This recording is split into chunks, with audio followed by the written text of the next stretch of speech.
We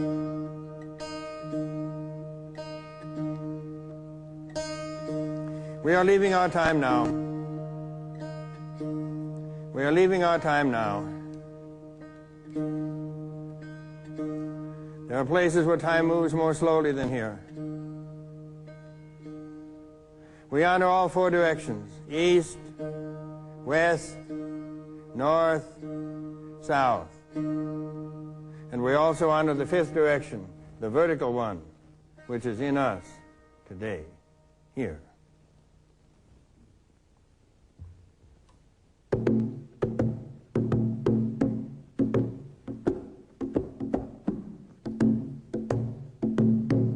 Once upon a time, there was a king and a queen, and they lived in a castle. And near the castle, there was a forest. You know, there's always a forest near the castle. And this forest was like other forests, with one exception. When anyone went into it, he didn't come back. 5 hunters went out, and they didn't come back. 10 hunters were sent after them, and they didn't come back. Then 20 hunters went out, and they did not come back. And then 30 hunters were sent after them, and they did not come back. And pretty soon, no one went to that part of the forest anymore. Only occasionally, a hawk or an eagle flew over it. That identifies this as a male story. Hawk and the eagle are male birds. That was the situation. That's the way it lasted for many years. Finally, one day, a young man came, and he said, "Anything dangerous to do out here?" And the king said, "Yes, it is, but I don't recommend it because the return rate is not good." And the young man said, "That's the sort of thing I like. I think I'll go." So he went, taking only his dog with him. Maybe the fact that he didn't go in a group was a part of it. He took only his dog with him, and he walked into the forest, and he walked a long way into the forest, and all of a sudden, a hand came up out of the pond and pulled the dog down.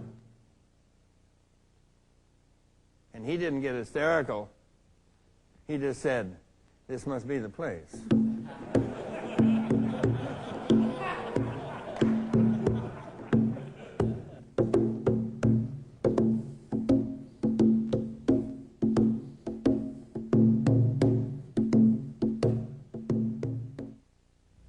I'm Bill Moyers.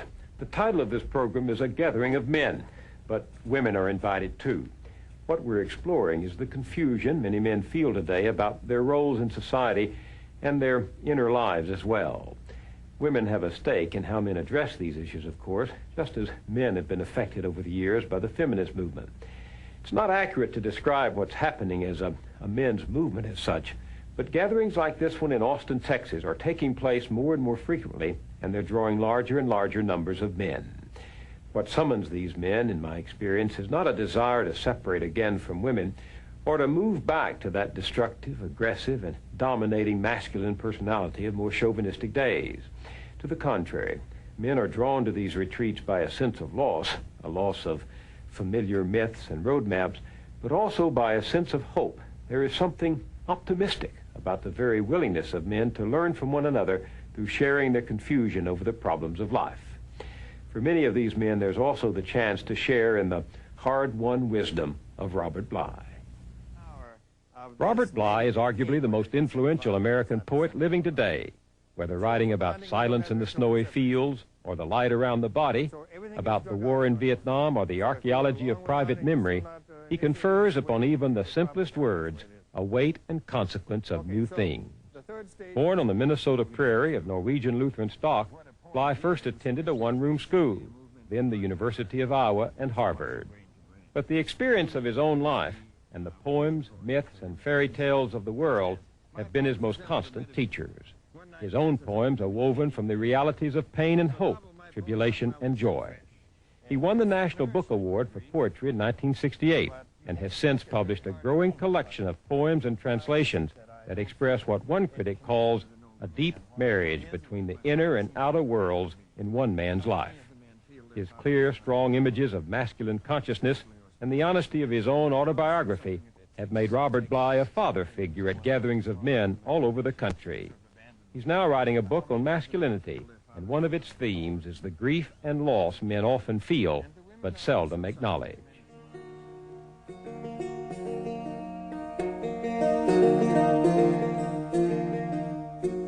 I'll begin with a poem by Antonio Machado, the Spanish poet. There's a lot of pain and grief around men these days, and he touches on it here.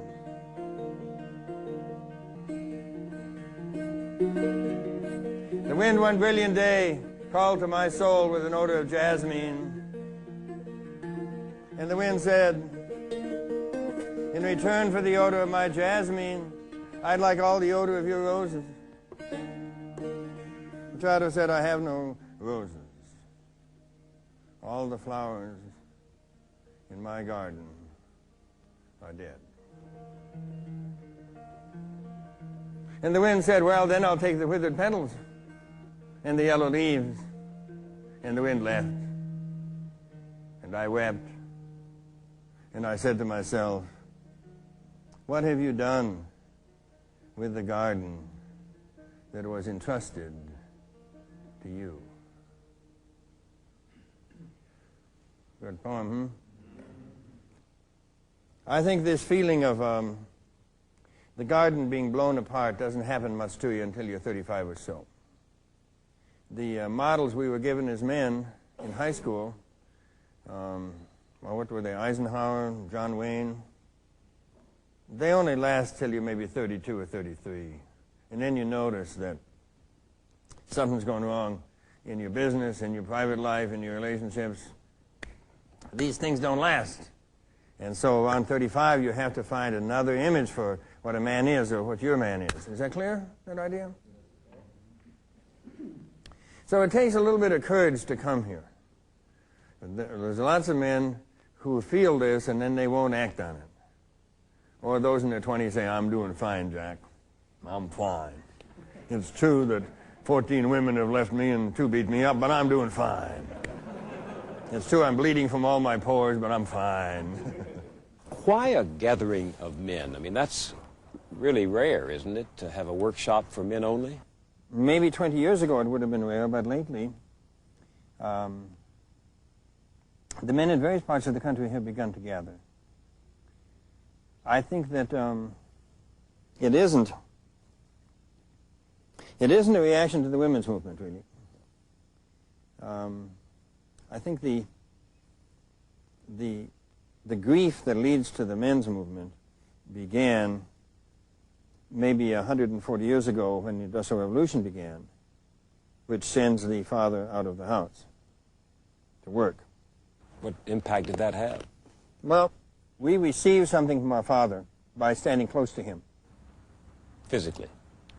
When we stand physically close to our father, something moves over that can't be described in material terms, that gives the son a certain confidence, an awareness, a knowledge of what it is to be male, what a man is.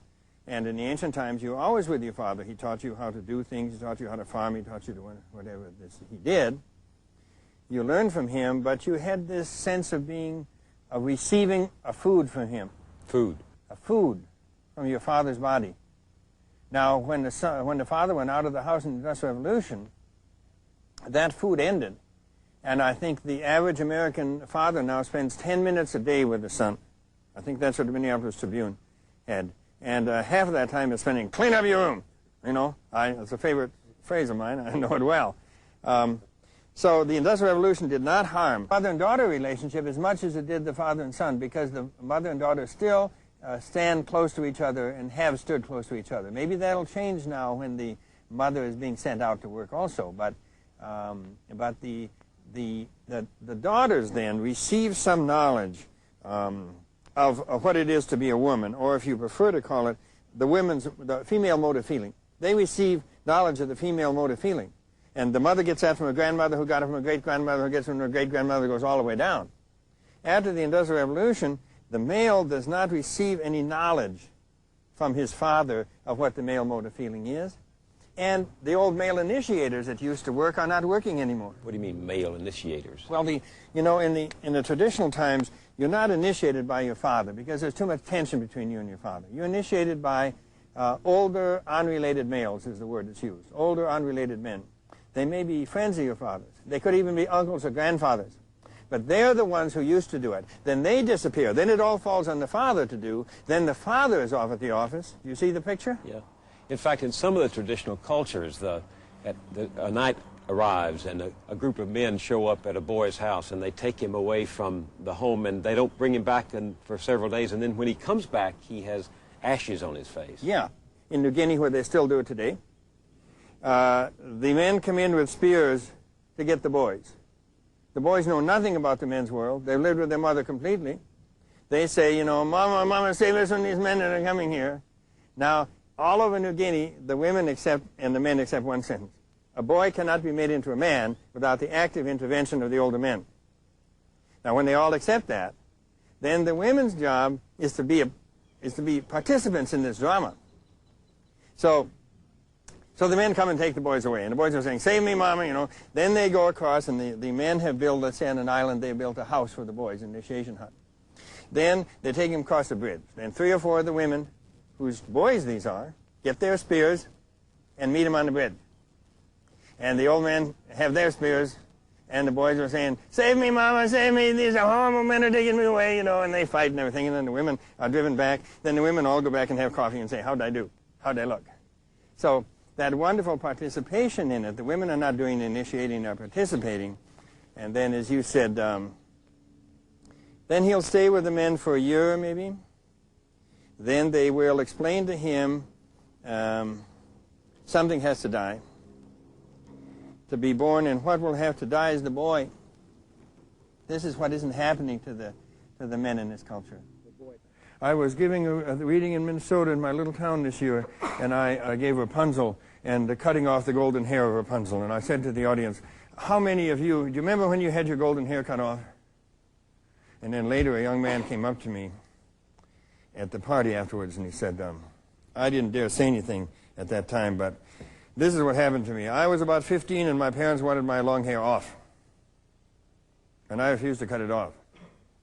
One day, they got me and they tied me down, and they cut it off. I started to beat the ground, and I was weeping and hitting the floor.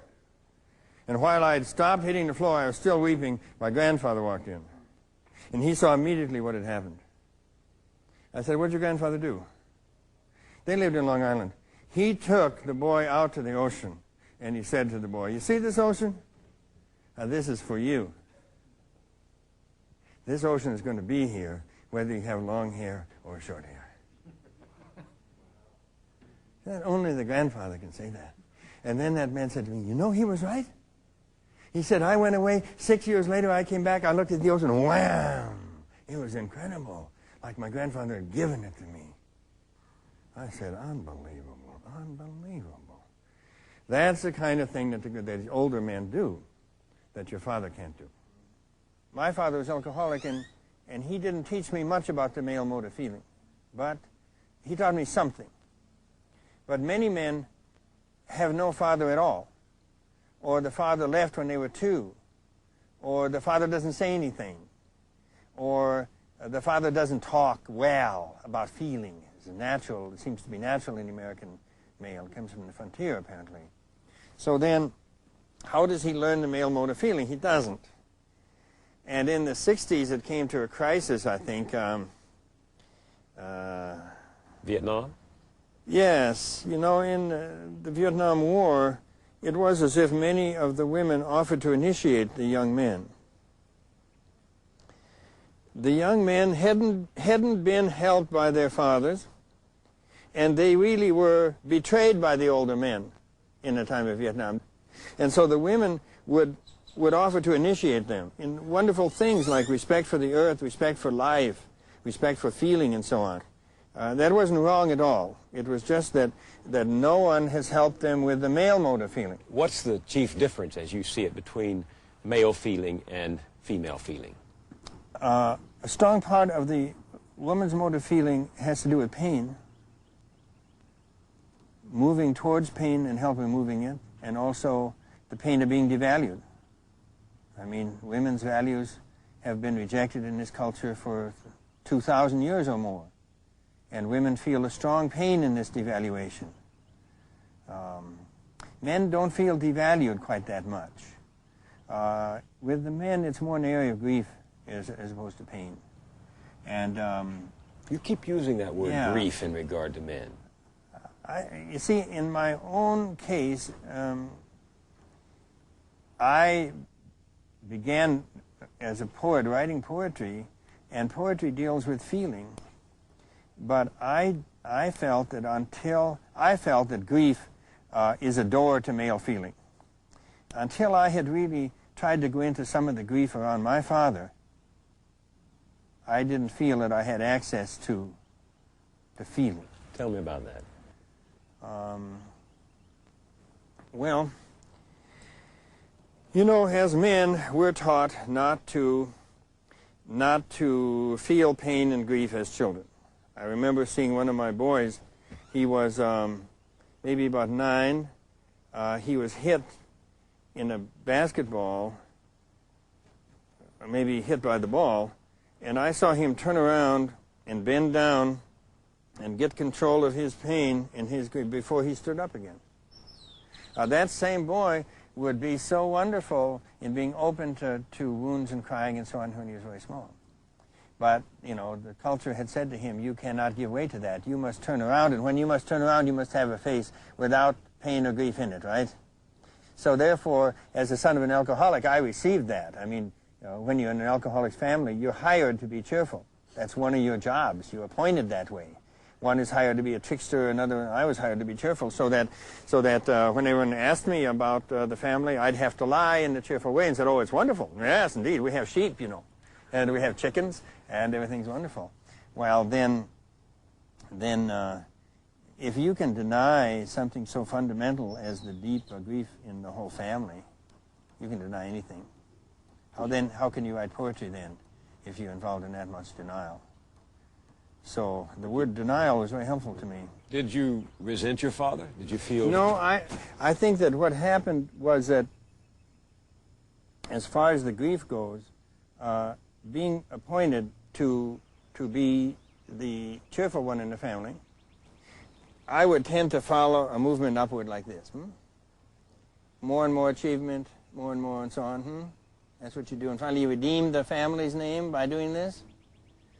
Well, I got to be about 46 or so, and then I realized how unsteady I was and how my own poems didn't have, well, I didn't even mention my father in my poems until I was 46. Not once. So I'd look at my poems, they're good poems, but there's something missing in there. And then I began to realize that in the ancient times, the movement for the man was downward, a descent into grief. Before you're really a man, that descent has to take place. It's referred to in the fairy tales as the time of ashes and the time of descent.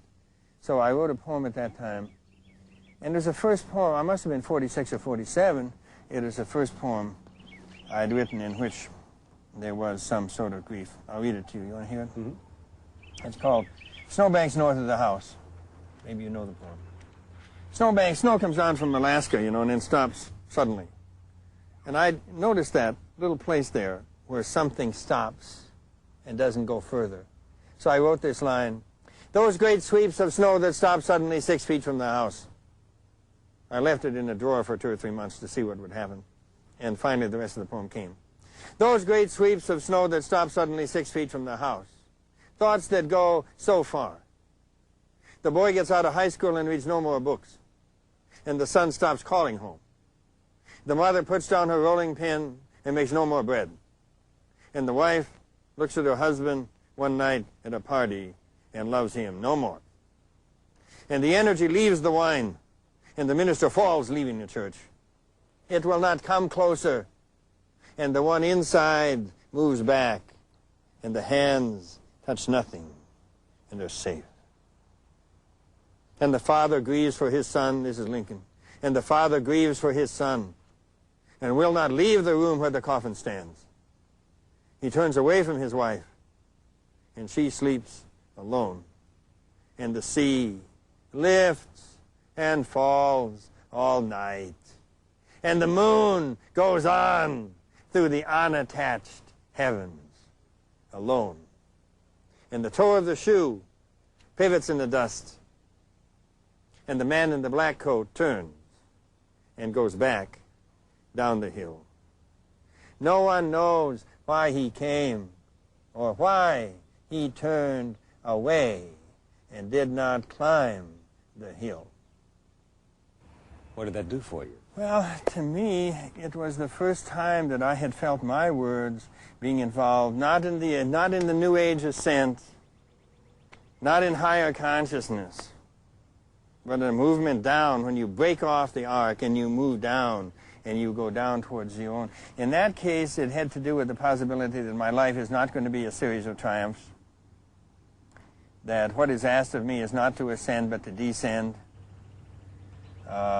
But how about in relation... That meant I had to start paying attention to my father. Here. There. In other words... But he was here. You didn't have him out there. He was out there, too. In other words, how shall I say it? Oftentimes, my mother and father were living on a farm a mile from where I was. I would go over and see them. My father had lost part of one lung, and he would be lying in the bed next to the living room. I would go and sit and talk with my mother for an hour because I was probably in a conspiracy with her early on. And if I remembered it, I'd say goodbye to my father before I left. Now, my father's lying out there. How do you think he feels about my talking with my mother for an hour? What can he do? He thinks, well, that's nice, they have a good relationship. But how about him? So therefore, I realized that I had been in a conspiracy with my mother to push my father out since I was 2 or 3 years old. And I decided at this same time I wrote that poem, it's time for this to end. I don't want to be in this conspiracy anymore. So what I did was I would go in and sit down with my father. And my mother would wait for me to come into the living room. And I didn't. I'd sit down next to him. He's not a great conversationalist, but we'd talk a little bit. And eventually my mother would have to come in and sit down in the bed. And then we all knew that some change had taken place. It seems to me that you and your mother hadn't pushed your father out. Your father had removed himself like so many fathers do, either through alcoholism or through work or through obsession with the world, through ambition. It's possible. When your father is away during the day and during the year, when he only comes home at 5 o'clock, you only get his temperament. What you used to get was his teaching and his temperament. The teaching would help you. You know how sweet it is when someone says, well, the way you make it is you put your nail over here, you put your board over here, and you put your tube, and you do that. And those teachings are sweet. Even mean men are often sweet when they're teaching.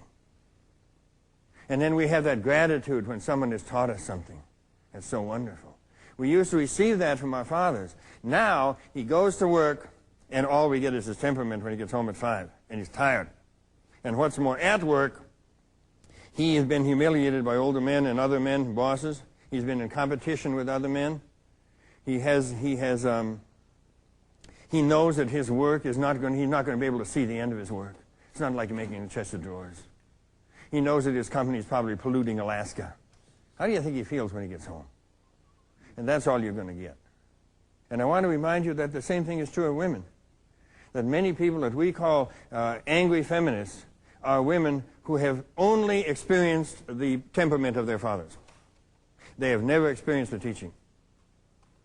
And their attacks on the patriarchy are really a turned attack on the fact that they don't believe that there is any older males that have anything but this irritable temperament. Is that clear what I'm saying? So that has to be understood too. The women only get the temperament of the father, and it's usually irritable and angry. One thing I have to say to the men is that your father is convinced that he is an inadequate human being. Women have been telling him that for 30 to 40 years. He doesn't know how to talk. He can't express himself. He doesn't know what his feelings are. People hear what they hear. Your father feels that he's okay when he's with a hammer, but in every other way, he's inadequate. So you call up your home and you get your father, and he says, "Oh, John, this is your father. Here's your mother." And I was saying there's only two kinds of men. One kind of man is willing to go along with that, and the other kind of man says, "Wait a minute, I didn't call here to talk to my mother. I want to talk to you." "No, here's your mother." No, that isn't it. I want to talk with you. What about? You want to borrow money? No, that's not it. Huh? The other day I was in Atchison, Kansas, and I met a wonderful man there who was an economics teacher, and there's a tiny little Catholic school in Atchison, and this man came up to me, we started to talk. His father was a car mechanic who worked very hard, knew beautifully the engines, just knew what was wrong and so on. The father got ill, eventually got the one leg cut off. He was lying in bed trying to deal with the phantom pain. Rick calls him up on the phone. Says, "How you doing, Dad?" And Dad says, "What do you want?" Rick says, I want to say something to you. I want to tell you how much I appreciated everything you did. How much I appreciated all the work that you had to do in order to send me to college. I'm a college teacher now, and I want to tell you how much I appreciate that and how much I love you." And the father said, "You been drinking?" I thought that was wonderful. I said, "You just lived through the history of the last 80 years.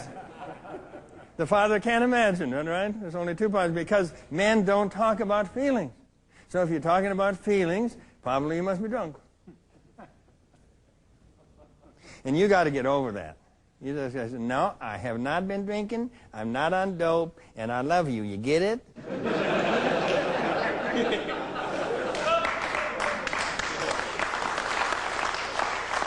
I'll read you a poem. It is the first poem I did at all connected with my father. In fact, it's the first one in which I used the word father. It isn't my father, but it's a poem called "Finding the Father."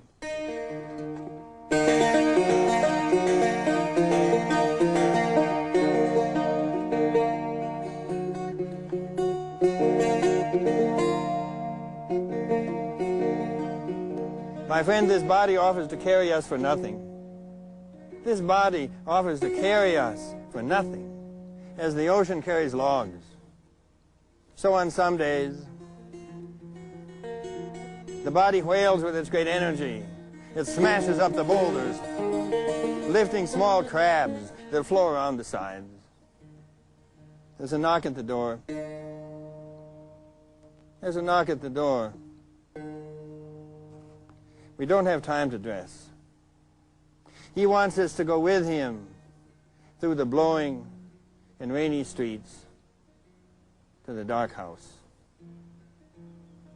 We will go there, the body says, and there find the Father whom we have never met, who wandered out in a snowstorm the night we were born, and has lived since longing for his child, whom he saw only once, while he worked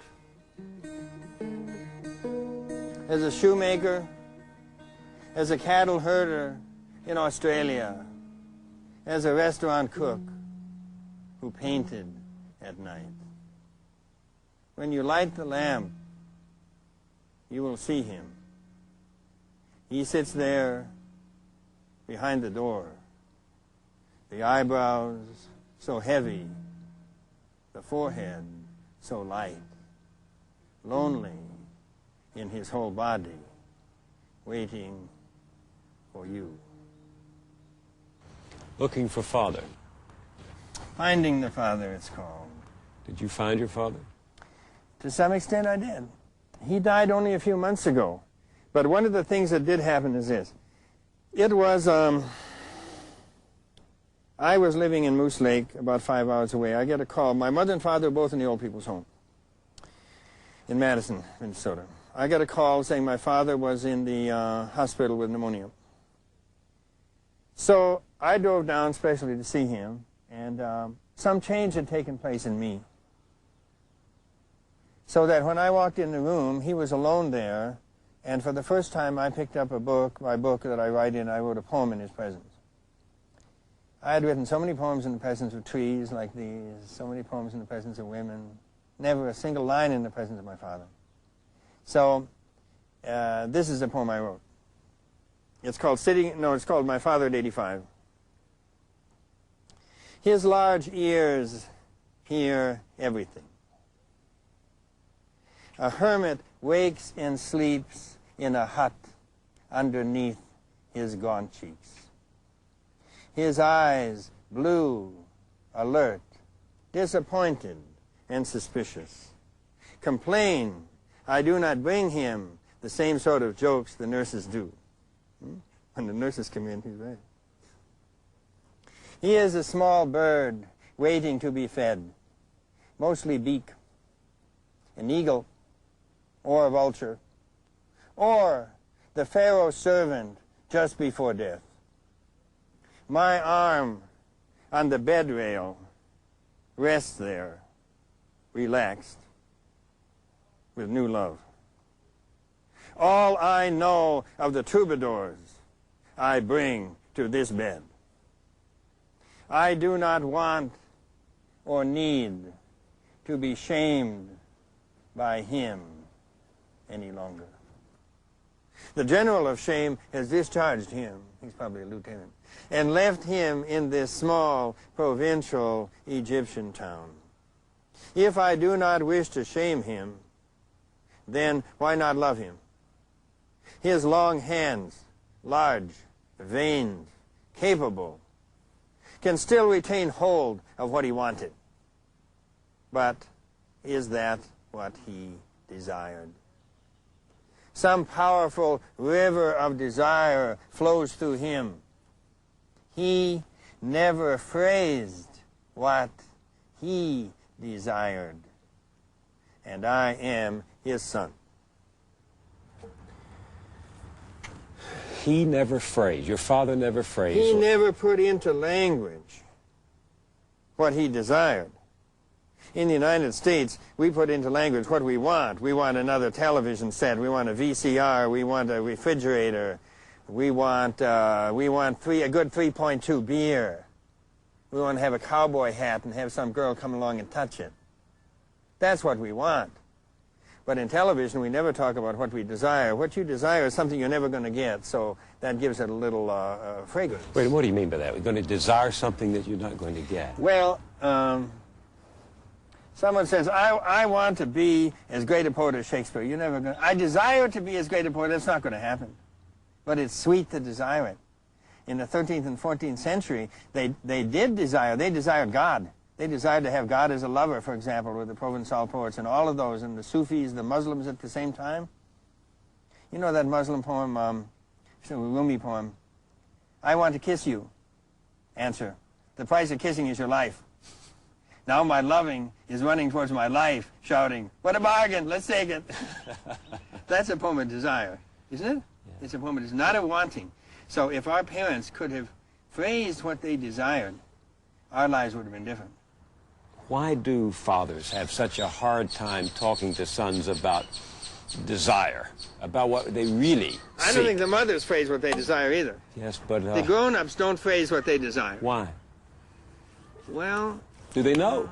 Do we know? I think they brood about it a lot. You know, my father spent many hours. I saw him lying in bed brooding. And he was brooding about something, and I think it was on what he had desired to do. He had to go onto the farm because his own father had a heart attack. He himself read a tremendous amount. One of his favorite people was the Prince of Wales. He read everything about the Prince of Wales. Now, it must be, you see, that the Prince of Wales abdicated. And I think my father felt that he had abdicated from what he desired in order to raise his family and so on. I think so. That must be one of the connections. But that's... So therefore, it was painful for him to talk about what he desired. Everyone comes into the world with a certain way he wants to be fathered. And every father comes into the world with a certain way that he wants to father. What if they don't mix?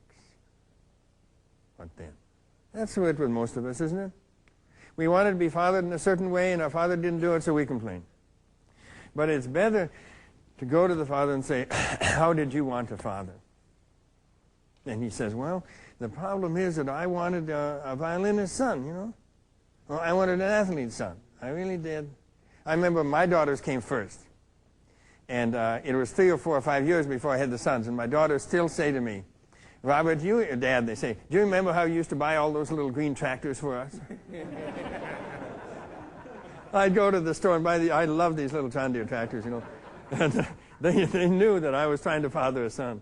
And they were charmed, but very weird. So therefore, you ask your father how he wanted to father. And then you tell him how you wanted to be fathered. You know, what I wanted was this, and I wanted this. It takes a lot of work to go down to what you want, because what you wanted, you still want. And it's good then, if you're with a woman, to say to her, look, this is the way I wanted to be fathered by my father, and I want you to write this down, because I'm going to ask you to do it. And you better not do it. Don't do it. Write it down, will you? And then when I try to ask for that for you, to say, wait a minute, that's one of the ways you wanted to be fathered. I'm not a father. Oh, I missed that. And then be sure to ask your wife or your girlfriend, how did you want to be fathered? Ooh, wow. And if she's able to lay that down, and you check off number 1, you got angry about that last week. Number 2, that was the time we went down to California. She will want to get from you the fathering she didn't get from her father. And you're the only one that can move into that and help with that and try to get it clear. And then you have to say to her over and over again, I'm not your father. You know, I kind of wish I were, but I'm not. And I can't give you that. And Alice Miller says a wonderful thing. She says, when you were young, you needed something you did not receive. And you will never receive it. And the proper attitude is mourning. Mourning is the proper attitude. Not blame, mourning. And she says another thing so wonderful. She says, you know, when you came into the world, you brought this fantastic thing with you, coming from centuries and eons, and you brought this amazing energy in from animal life, reptile life, other planets and everything, and this incredible energy you brought in, and your parents didn't want it. They wanted a nice boy. They wanted a nice girl. You couldn't believe it. That's your first rejection. It's pre-verbal. That's why encounter groups won't get to that. That's your first rejection. It's profound. They didn't want the energy you brought. They wanted a nice boy or a nice girl. So when you're small, you realize you can't fight against that stuff your parents want a nice... So you make up a kind of a false personality. T.S. Eliot wrote about that, the love song of J. Alfred Prufrock. You invent a false personality, and you survived. And then Alice Miller says, now please, you've got to forgive yourself for that, because you did it to survive, and you did the right thing. You did the right thing. And the proof of it is that you're alive right now. Why do you think there's so much confusion today over what men are? Well, you know, you want to put it in terms of high school. What were we given as models in high school? John Wayne? A horse? The models we were given for what a man was in high school don't last past the age of 32 or so. Around 35, men began to realize that the images they were given of what a man is don't work. They don't work in their job, they don't work in their relationship, they don't work in the marriage, they don't work. So what happens when these high school images fade? Well, I think that there's a deep sense of failure and a sense that you're inadequate. I think that the absence of the father standing next to the son and giving, I don't know what you call, cellular significance, cellular confidence that we talked of earlier, when that's gone, then you judge yourself a great deal more. And when it seems to you you're failing in your relationship, what was it that Maggie Scarf said, that the typical relationship in the United States involves the woman chasing the man to try to get him to talk more, and the man fleeing. But she doesn't chase him fast enough to really catch him, and he doesn't run away fast enough to really get away. That's the game that's played. But then, you see, the man can't turn and face her in a way. Because without a clear sense of what it is to be a man, he cannot turn and say, wait a minute, I know what I want in a relationship. It isn't exactly what you want. Let me tell you what it is. And so he feels, and since the woman knows what she wants in a relationship, he again feels inadequate. So I would say that the primary experience of the American man now is the experience of being inadequate in your work. You can't achieve what you want to. You feel inadequate as a man because you don't feel that you have any close male friends, and you don't know why. You feel inadequate as a husband because your wife is always saying that you don't talk about your feelings enough, and you don't know what your feelings are. And I say to women, you know, men are not hiding their feelings from you. When they look down in, they don't see anything down there. And I know that. It's a feeling of numbness that comes early on in life as a man. Do you remember when you first began to get in contact with your feelings as a man? It was because I had decided in college that I was going to write poetry the rest of my life, which is a very rash decision for a Lutheran. Anyway, and so I found that my first book is called Silence in the Snowy Fields. And what is speaking in that book is not so much my feelings as a kind of envelope around my body, which is in touch with the trees and the wind and the air and the pine trees. And like Thoreau, my feelings didn't go from here in, they went from here out. And it's like a beautiful surrounding to your body that puts you in touch with everything else that's alive. And I typically wrote my poems by sitting down under a tree for 2 hours, and then it was as if the tree said something. But then I was 36 when I published that. I still wasn't in touch with my feelings. So I think it was about 46, around that time I was telling you with that poem. That's why I say grief is the door to feeling. Even being out in nature is not the door to feeling. Excitement, I thought, was the door to feeling. It isn't. That's why rock music doesn't always work in opening people to feeling. Excitement is not it. With men, grief, there's some quality of grief, and men don't know what they're grieving about. It's as if the grief is impersonal with men. It's always present. You don't know if it's about the absence from their father, or it may be about all of the animals that we were in touch with, all the millions of years we were hunters, and all the animals that died. It may be a grief that's in nature itself. You remember the Latin term, lacrimae rerum, the tears of things? Men have lived for centuries out there, and they feel that terrific grief of nature and the out of doors and pine trees. There are certain little groves in England. If you walk in there, you'll burst in tears because there is grief in nature. Look, I have grief, but I don't write poems. What do I do about it? I don't know that you have to do something with it, but I think it's a choice at any second. You know, in a conversation, there are little turns. You can turn up or down. Someone says, you know, I lost my brother 5 years ago. At that point, you know, you can say, well, we all lose our brothers, or you can touch the hand, or you can go into the part of you that's lost a brother. You can follow the grief downward in this way, or you can go upward in the American way. You can always tell an American on the streets of Europe because he's smiling. So it's really important for us. I mean, we hired 3 presidents in a row who promised us that we would not go into the grief about the Vietnam War. Carter and Reagan, and then Bush, Ford, 4 of them in a row. And if Lincoln had been alive, do you know how he would have gone into that grief? He would have gotten everybody, 5 years after the Vietnam War, and he would have said, we killed so many people, and these veterans are here, we have destroyed them. Let's all weep.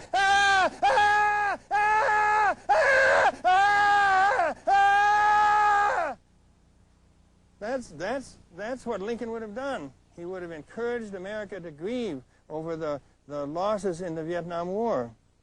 We still haven't grieved over them. Only the veterans are grieving. This is not right. How does a whole people grieve? Well, you don't do it by hiring people like Reagan, who, Reagan's father was an alcoholic. And when I look at Reagan, I know he has not gone through the grief of that. So he's in denial. When you're in denial over your own father, you can deny the budget deficit easily. That's not a problem. He is the first president we've ever had who has spent the whole presidency in denial. And the result is we've got all the homeless sleeping on the vents. We've got a, what, $3 trillion deficit. That's what it's like when you decide not to, take that turn down. You decide not to go and face your father and do that work. Then you get Reagan. And so it's a very serious thing, because we knew all of that when we hired him in some way. And if we are so codependent as a nation that we'll hire this man who didn't go through the adult children of alcoholic work or whatever that is, that doesn't speak well for our future. Well, this is territory I'm not very competent to enter, but America never really has come to terms with the shadow of its That's right. past, the Indians. We didn't mourn black. over the death of the Indians, and we didn't mourn, I think, Lincoln and Whitman. Lincoln felt that mourning in Whitman, or Whitman in Lincoln, and they did moderately well in mourning the Civil War. But after that, it's been a process of not mourning. Alexander Mitscherlich in Germany has written a book called The Inability to Mourn about the Germans after the Second World War. Now, we're in that same situation. We have an inability to mourn. So, again, you see, how can we have men or women if we can't go into grief at all? There's one great book on the men's question, the only one I know. It's really great. It's by a German analyst, Alexander Mitscherlich, M-I-T-S-C-H-L-I-C-H. Mitscherlich, just put all the S's and CH's you can get into it, and that'll do it. He doesn't fool around. He doesn't say we have a society that has a weak father, we have a society that has an absent father. He says we got a society without the father, period. So I'll give you two ideas out of his book. The first one really amazed me. I read this about 15 years ago and it astounded me. This is what he said. If you are not with your father at all times of the day and at all times of the year, a hole will appear in the son's psyche. And that hole does not fill with little Bambis and Walt Disney movies. It fills with demons. That hole in the son's psyche fills with demons, and those are demons of distrust of older men. Like when I was a younger boy, my father was alcoholic, as I said, so therefore there was that hole in me there, and the times he was with the bottle. Is that clear? And it was very interesting. I started a literary magazine. The first thing I did was attack all the older male poets. I noticed I left the older women alone, but the older males, I went for them, and I got my bow and arrow out, and when an arrow went right through their bodies, it felt really good, boy. And it wasn't until 10 years later I looked at it and said, God, that is weird. And it caused them pain. I didn't give a damn. It caused them a lot of pain. So you got to look in your own soul and see what effect these demons have had on you.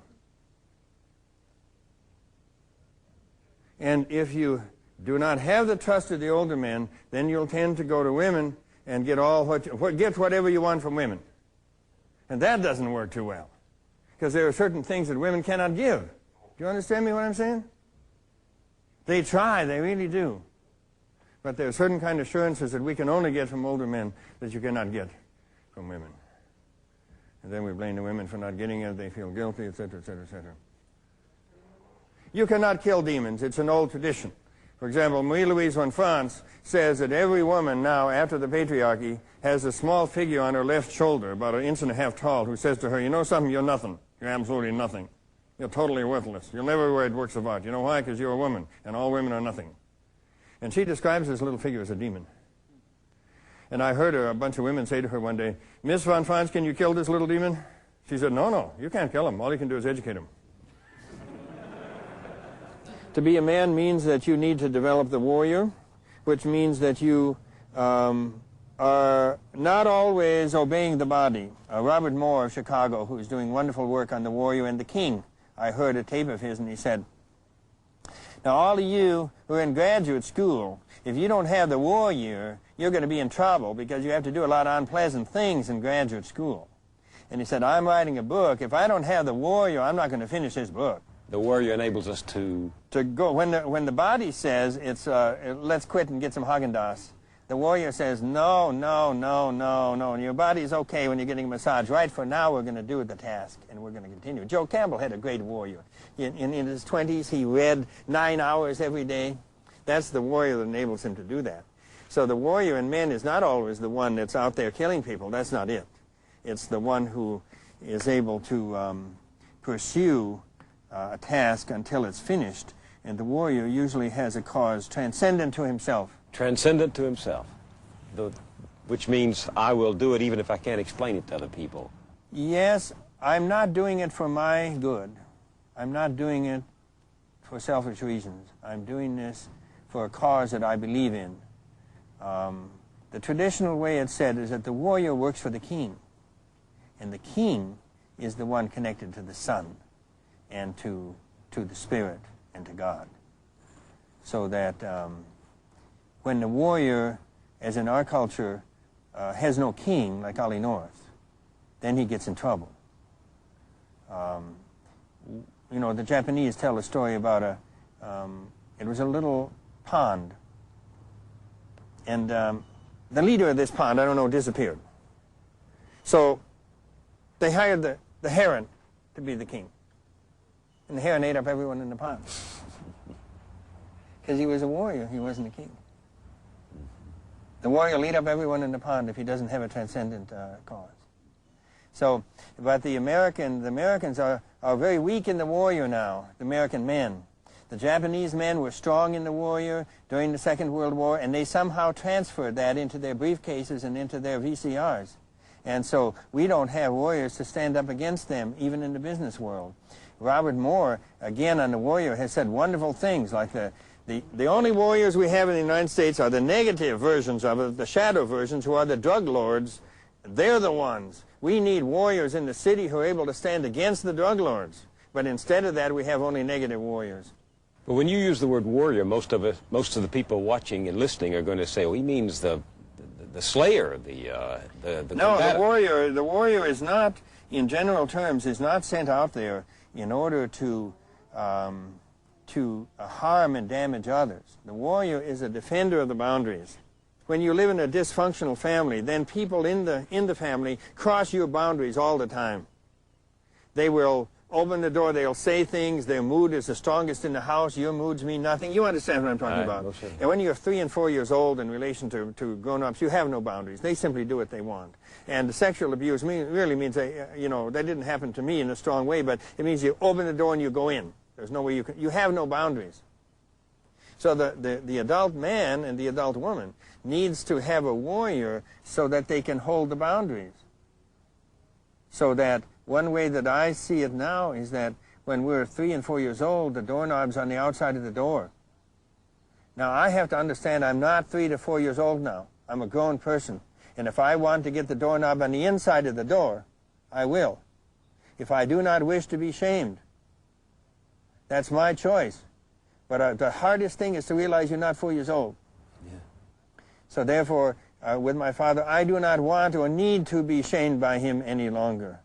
Well, that means that there's been some movement to get the doorknob on the inside of the door. That's called a warrior. A warrior is not someone that goes off and kills. That's the negative warrior. That's the one that's without the king. But each of us needs our warrior desperately. Women have a very fierce warrior in them, you know. Mm-hmm. They have a very fierce warrior.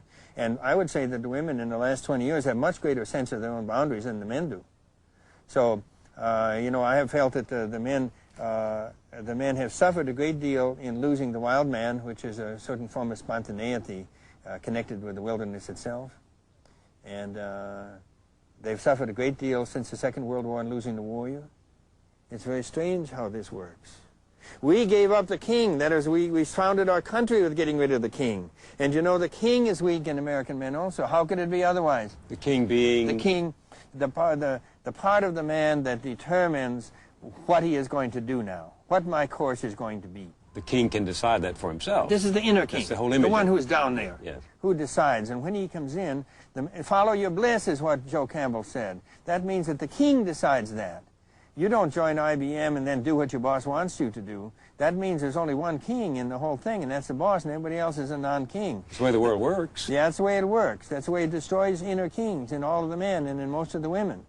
So the king then is that part of you that can decide. And I mean, it's very private too, because there are various kinds of kings. When I am with a group of 200 people, my king is fairly strong. I'll decide what I want to happen that day.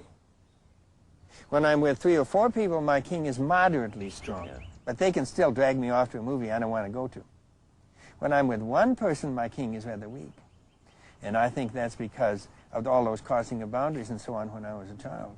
So that if I go in, for example, with my wife into a store, and there's 2 sweaters, one is green and the other's blue, I can't decide. And I say to her, what do you think? She said, oh, the blue is beautiful. Immediately the green fades into some hideous color. You understand me? I do, but I'm troubled by the analogy, because we can't go back to being an aboriginal society. We can't become a traditional society. We cannot restore those images that were transferred to the boy through the initiation, can we? No. But we have a much stronger, resilient man once he goes through the process. They produce a rather brittle one, I think. It's for a purpose, you know, to protect them from the neighboring tribes. But, so we're not saying that all of that is good. What I'm saying is that we can't go on any longer without trying to do initiation consciously. We can't go on any longer without trying to be conscious of that which affects us. Because each generation, the men are farther and farther separated from the grandfathers and from the kings and from the inner warriors. And so they're weaker in some way in every generation. Who is telling us today that we are men? Who is in charge of the initiation? One of the things that said, if you do not do the initiation consciously, you will do it unconsciously, because it'll take place. Aren't we initiated as men by the sergeant in the army, by the corporate executive that we take our first job from, by the professor at the university? To some extent. But the sergeant is not the equal of the old male initiators, because he's not interested in your soul. In your soul? In your soul. He's interested in your not dying, or he's interested in your physical health, or he's interested in your obedience.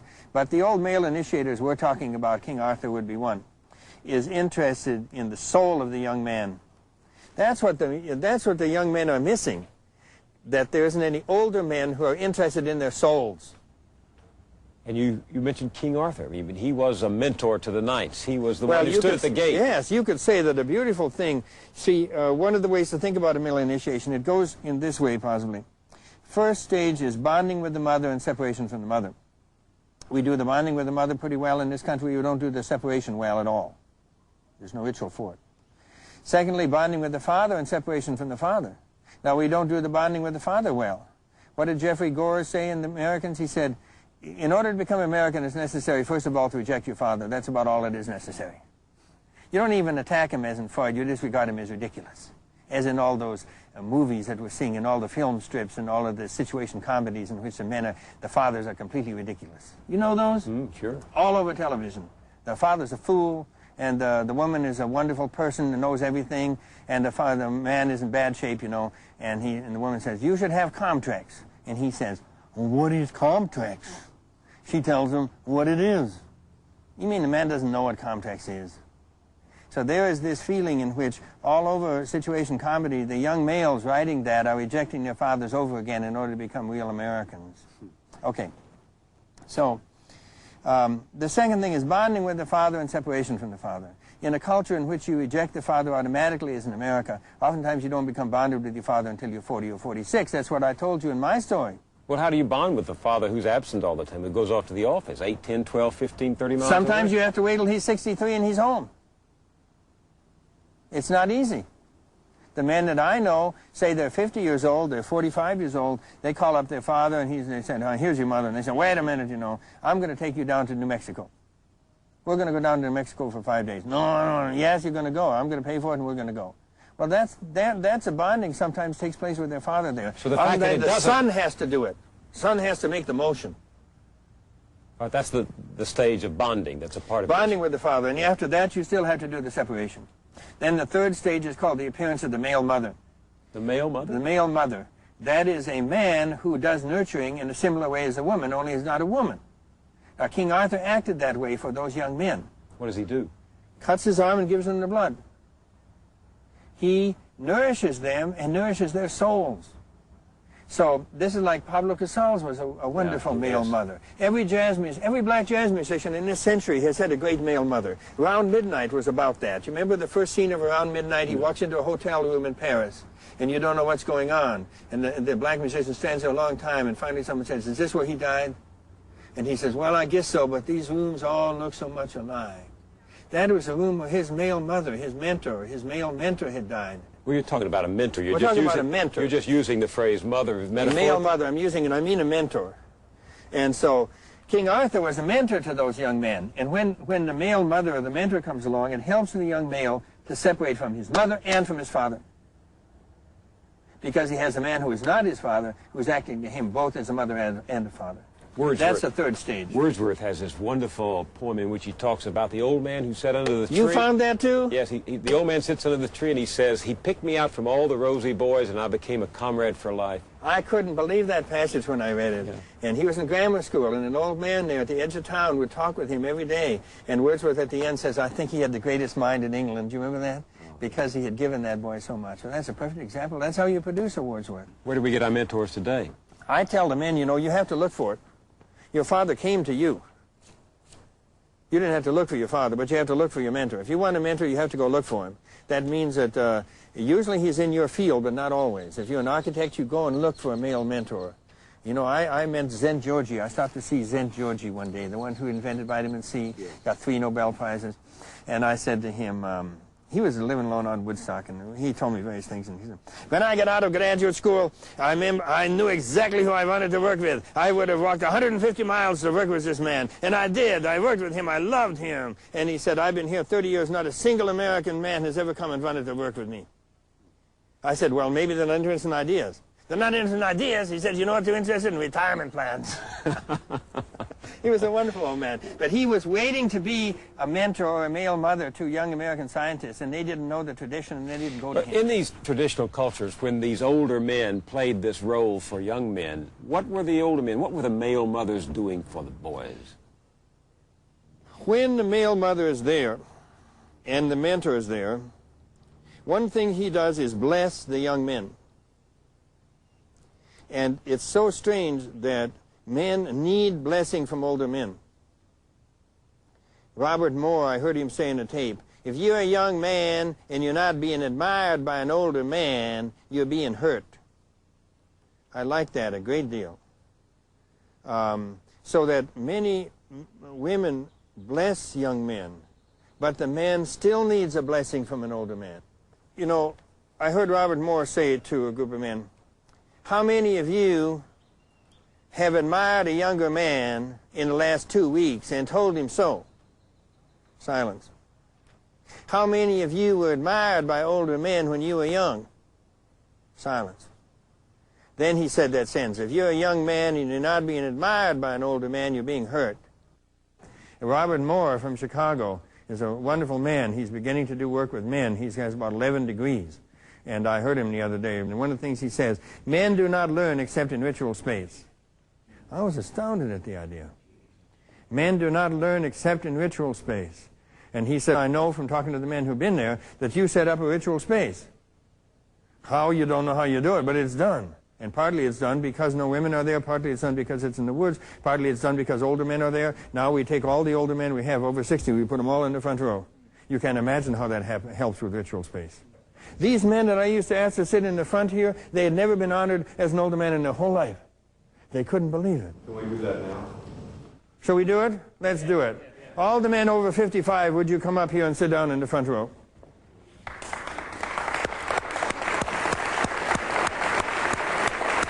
Would you come down? Come on over here.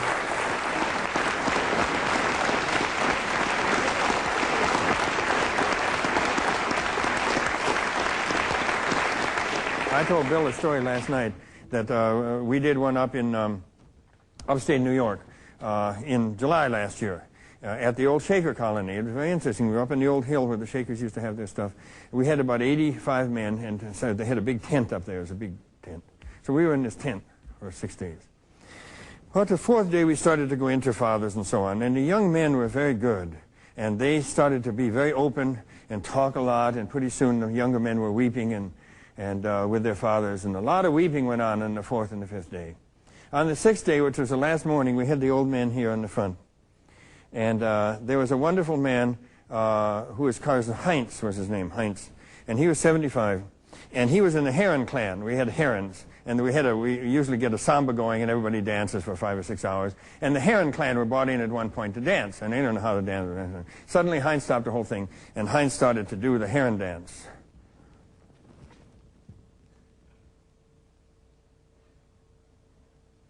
You know, it took him 5 minutes. All the young men broke off immediately, went behind Heinz, and they did the Heron dance. So beautiful. He knew that the Heron dance is done slowly, doesn't run fast. He's 75. He knew how to do the Heron dance. And he did that gorgeously. And suddenly all the young men were following him. He was doing the Heron dance that night. The next morning, we were sitting here, and all of a sudden, Heinz had, his wife had died 3 months before, and he hadn't wept for her. Because, you know, old people don't weep much at funerals. And he had been given permission by the younger men to weep. And suddenly he started to weep. And he walked up, and another man who was over here, 78, whose wife had died 3 years before, and he hadn't wept for her either. And he got up and went over, and those 2 old men started to hold each other and weep. And they wept for 20 minutes. And the young men just sat there, and we did a little chant while these 2 old men wept. That's ritual space, isn't it? You talk about the old men giving young men Zeus energy. Uh-huh. What do you mean, Zeus energy? Well, the way that the king is described in Greek mythology is through the image of Zeus. And Zeus energy is authority that the man takes for the sake of the community. The American Indians up in upstate New York, for example, had a strong chieftainship. The chief was chosen by women. But once the chief was chosen, he had to agree to give up all property. He had nothing that was his. And the authority that he had was for the sake of the community. Now, we don't have Zeus energy in the corporations because they take authority for the sake of their corporation. They take power for the sake of their corporation. Exxon takes power for the sake of the corporation, not for the sake of the environment. Where did you get your Zeus energy? I don't know if I have any Zeus energy. I could just have a big mouth, you know. That's always a possibility. I happen to know that there are a lot of young writers and artists and students who look to you as a mentor. Men didn't trust me until I was maybe 45 or 50. And I don't know what that was. I noticed it. They were right. So that whether it was they were right not to trust me. That's right. If I don't have a connection with my father, where's my grounding? If I don't have a connection with grief, where's my grounding? So somewhere along the line, because of the various disasters of my life, I must have gotten in touch with some sort of grief. And then I've done a lot of work to try to maintain my connection with my father and deepen that. And but you know, I think that's something there. I don't know what it is. Robert, how can a 46-year-old man bond with his father after those long years of estrangement? I wrote a poem on that subject, and it says some 4 year said it must have been a fire that nearly blew out, or a large soul inadequately feathered that became cold and angered. Some 4-year-old boy in you, chilled by your mother, misprized by your father, said, I will defy, I will win anyway, I will show them. When Alice's, that's my mother's, well-off sister offered to take your 2 boys during the Depression, you said it again. Now you say the defiant words to death. This this 4-year-old old man in you does as he likes. He likes to stay alive. Through him, you overwhelm, overlive, get on top. You gave me this, and I do not refuse it. It is in me. So that I realized then that my father gave me this, I will defy, I will win anyway. And that's a gift. It's not the gift I wanted. My other father was Yates. He was my male mother. He wasn't alive, but your mentor doesn't have to be alive. Does that make sense to you? What does a male mother do that the father doesn't do? The father cannot do initiation well with the son because there's too much tension. You're both interested in the same woman. That's a problem.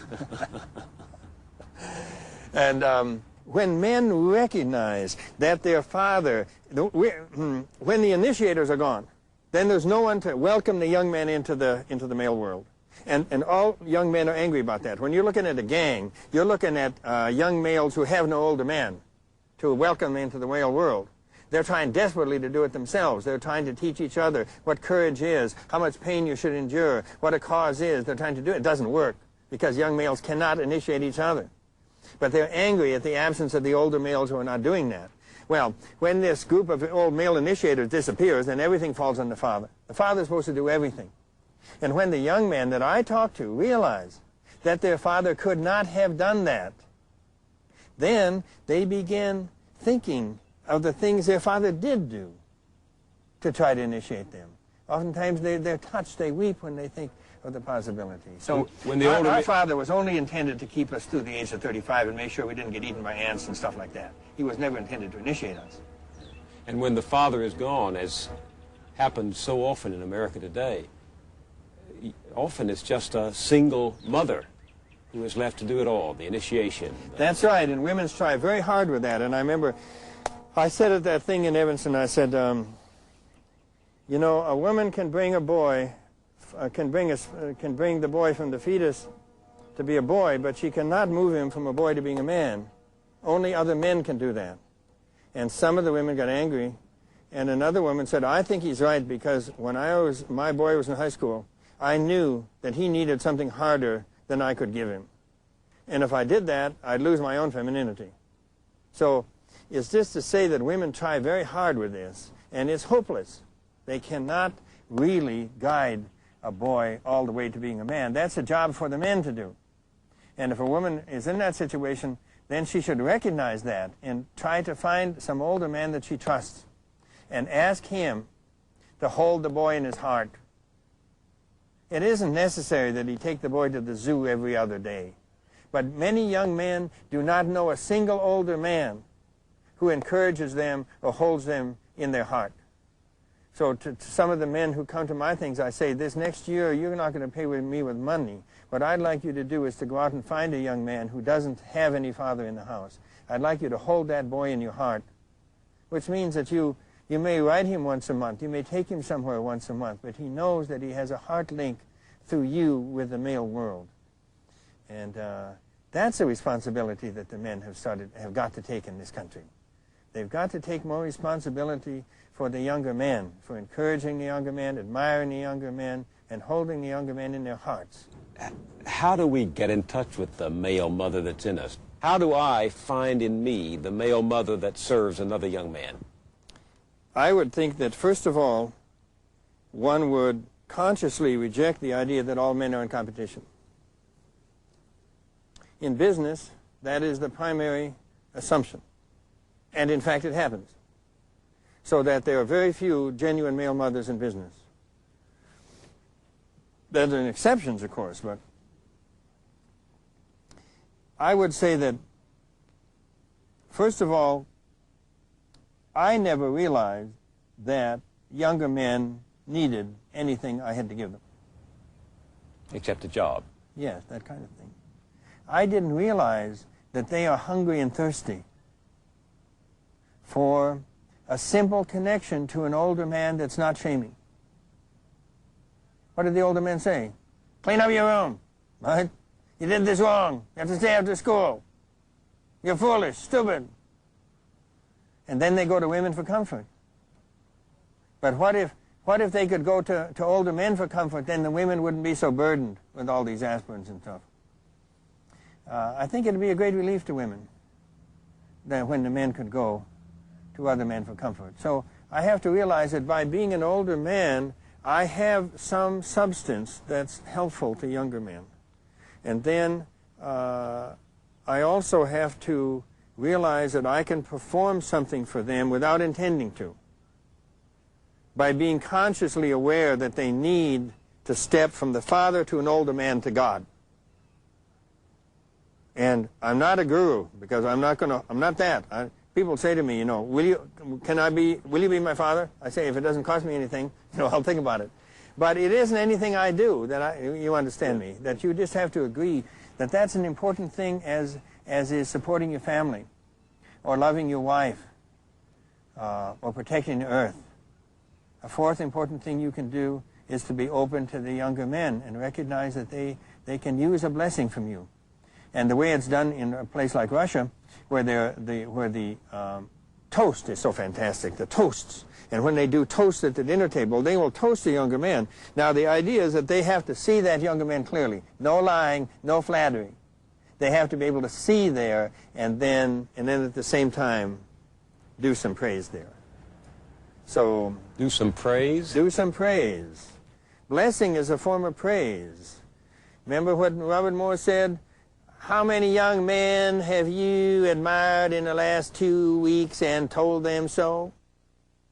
Are you confused about what it is to be a man today, or about what the society expects of you as a man? Well, I've gotten a whole lot of contradictory signals in my life, Bill. and I'm, you know, it's to be Superman and Superwoman, to be the best parent, to be the best child, to be the best person, to be everything to everybody, and then it still never seems to be good enough. I feel safer talking with men than I do with women, and kind of in this vein, that I can tell you what I think about you, and if it hurts you, somehow that doesn't affect me. But if you were a woman and I told you something that hurt you, then somehow I'd be responsible for hurting you. But if you're male, take it, you know. We're also afraid of women, and I don't know why that is. That's an interesting discovery to make after so many relationships. And right now, I too feel a little safer with men, and I don't have an explanation for that. As males, you grow up with your emotional experience centered on women. Right, And yeah, that's right. And all the political and economic and military power in the world doesn't erase that dependency. And so one feels hamstrung sometimes in the presence of this kind of womanly power. And we deal with that at home. We deal with females at home, but we don't ever have other males, with the exception of our sons. We don't ever have other males that we can talk that about. But I can talk to my wife about female point of view and that, but very seldom do I get together with guys and talk about it. I realize I desperately want to heal my relationship with my father, and it's very difficult for me, and I see a lot of issues in my life that I become frustrated with myself, and I blame myself a lot, and now I realize my dad is, as strong as my feelings are for and against him, still very important to me, and I do much better with that when I realize that there are other men that also have that as an important issue in their lives. For some of us, the problem is all the more poignant. Our fathers have died. How do we resolve that? I mean, I can feel it in my voice. And my voice is changing now as I try to express Why do you it. think your voice is changing? Because of the emotion. I mean, thank you. What do you need to heal with your father? Have a list. I'm not sure what it is. Tried to show love and it was rejected. Tried to seek advice and it was a put down. Well, one of the reasons I came is because there seems to me to be for years an incredible lack of strong men, clear men, powerful men in this world. And Robert Bly is one of those men of power. Amen. And I always grew up believing that nature abhorred a vacuum. And what I see is that we've gotten so close to a complete vacuum of powerful male men in this world, male models of clarity, initiated men, that we men are trying to rediscover fire. And that is the quest. Are you aware that some people say this is a throwback, a regression to the segregation of the past, to the time when men had their own private clubs and could talk about things without worrying about anybody catching on to their secrets? That this is a throwback? I don't think it's that way at all. Women learned that they will say certain things when men are not present. Women will talk about certain things when men are not present. And that's surely true of men, because the sexes can shame each other so easily. So for the men getting near their grief, it's really important that it be done in the presence of men. So it isn't an attempt to exclude women in that sense at all. You think that men have a harder time with relationship than women? I think that men cannot mix words with feelings as well as women. And this has been known for a long time. But sometimes the fury of the male happens because the woman is able to go ahead of him, finishes his sentences for him, goes on ahead, and he cannot do it. The mix isn't there. It takes him a long time to learn how to do that, 40 or 50 years. The woman can often do it at 14. And some of the rage of men has to do with that. So it's important for men to be together and expressing their feelings at their own pace, which is slower than women's pace, at their own pace, and then eventually they come down into grief and they come down into some other place. The amount of feeling on the fourth day of a men's group alone is unbelievable, fantastic to someone who hasn't been there. They will show more feeling and amaze themselves with the depths of their feelings. And many times they wouldn't have shown that to a woman. Later they can do so. What does all of this have to do with poetry? Well, you know, there's two kinds of men's groups. In one kind of men's groups, you use psychological jargon, which is okay, but those men's groups usually end up complaining about their wives for 3 months and then it stops. The other kind of men's groups in which they use mythology and fairy stories. The fairy stories were in this territory long before us, and when you go into the male area through the fairy story, you find that many men have had this suffering long before you. So therefore, mythology I have found to be wonderful in teaching and trying to teach, to use story and mythology. Fairy tales in particular? Yeah. Why? Well, they're not connected to any one god. You see, a fairy tale and a myth are alike, but the difference is that the name of the god is not mentioned in the fairy story. So therefore it's a social form and can be told with jokes or in any way, but it still contains all the energies in their genius. So, as for poetry, Gary Snyder said a wonderful thing. The function of the poet is to find out what part of the mythology is useful in his lifetime. Milton did that. He made the wrong choice, in my opinion. But that's what he did. So therefore, the old connection to the poet with mythology is centuries and centuries old. The poet is not connected primarily only to the lyric poem or the poem of feeling, but he's someone who filters the available mythology. And people have praised me for what I've done with the men. It's nothing but finding a couple of fairy stories that are useful. That's all it amounts to. After a long walk in the woods, clear cut for lumber, lit up by a few young pines, I turn home, drawn to water.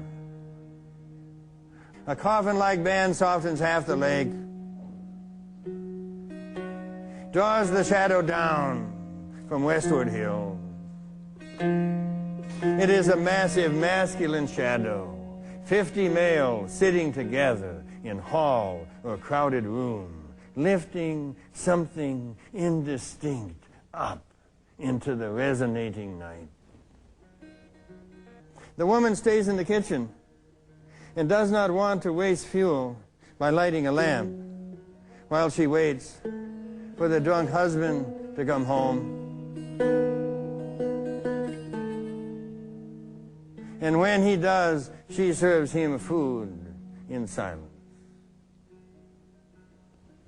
What does the son do? He turns away, loses courage, goes outdoors to feed with wild things, lives among dens and huts, eats distance and silence. He grows long wings, enters the spiral, ascends. How far he is from working men when he is 40? from all men. The male singing chant far out on the water, grounded in downward shadow. He cannot go there because he has not grieved as humans grieve. If someone's head was cut off in my family, whose was it? The mother's or the father's? Or his?